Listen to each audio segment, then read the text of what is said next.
Hi, I'm Diane Dillon, and this is the MRA News You Can Use.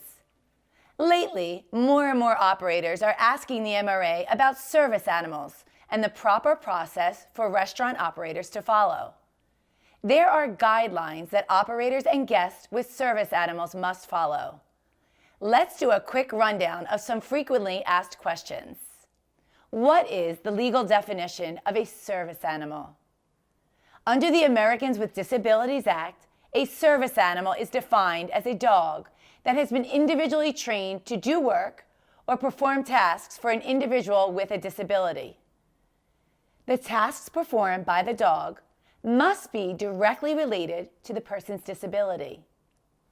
Are emotional support, therapy, comfort, or companion animals considered service animals under the ADA? No. These terms are used to describe animals that provide comfort just by being with a person. Because they have not been trained to perform a specific job or task to assist someone with a disability, they do not qualify as a service animal under the ADA. Does the ADA require service animals to be professionally trained? No. People with disabilities have the right to train the dog themselves and are not required to use a professional service dog training program.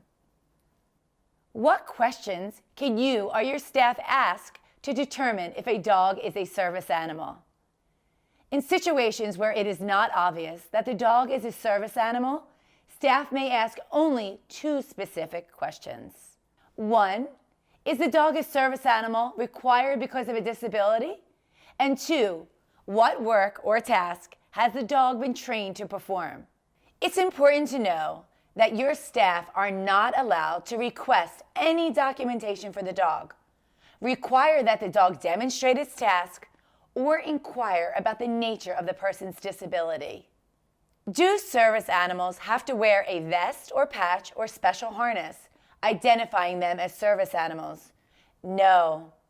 The ADA does not require service animals to wear a vest, ID tag, or specific harness. When can service animals be excluded? If a service animal is out of control and the handler does not take effective action to control it, or it is not housebroken, that animal may be excluded or asked to be removed from the premises. Are restaurants and bars required to allow service animals to be seated on chairs or allow the animal to be fed at the table? No. Seating, food, and drink are provided for guest use only. The ADA gives a person with a disability the right to be accompanied by his or her service animal, but restaurants are not required to allow an animal to sit or to be fed at the table. The MRA hopes you find this information helpful. If you have any questions, please contact the Massachusetts Restaurant Association or the Massachusetts Office on Disability. And that's the news you can use. We'll see you next time.